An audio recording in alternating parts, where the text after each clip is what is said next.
Donald Trump thought he was about to walk into a standing ovation. Instead, he walked straight into his worst nightmare, an unforgiving crowd of U.S. soldiers who made one thing very clear. They were done with him. The moment Trump set foot on the base, the tension was thick enough to cut with a knife. Rows of uniformed soldiers stood at attention, but there was no respect in their eyes, no admiration, only discontent. Trump, who built his entire image around the idea that the military loved him, was about to get a brutal wake-up call. Then it happened. A single voice cut through the silence like a gunshot. "You betrayed us!" The words hung in the air, sharp and unshakable. And suddenly, it wasn't just one soldier. It was dozens, then hundreds. The entire room was drowning in boos, shouts, and furious calls for accountability. The unraveling of a man who thought he was untouchable. Trump's face froze. His usual smug confidence evaporated in seconds. He tried to wave, tried to force that stiff campaign trail smile, but the crowd wasn't buying it.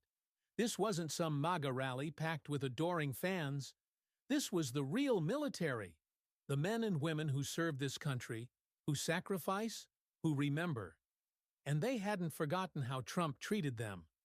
The anger wasn't just about General Mark Milley, the decorated four-star general Trump publicly attacked and even suggested should be executed. No, this was bigger.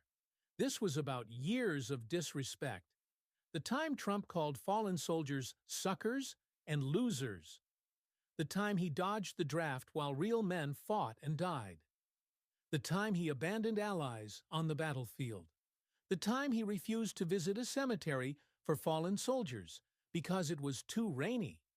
These soldiers knew who Trump really was.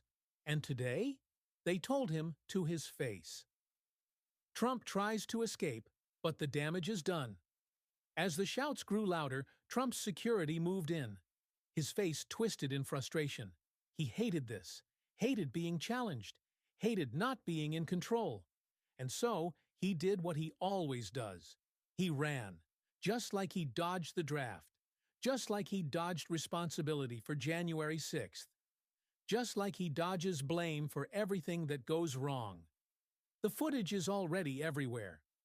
Trump, storming off the base as soldiers boo in the background, his hands clenched, his face flushed with rage, his campaign staff scrambling, panicked, and now the fallout has begun.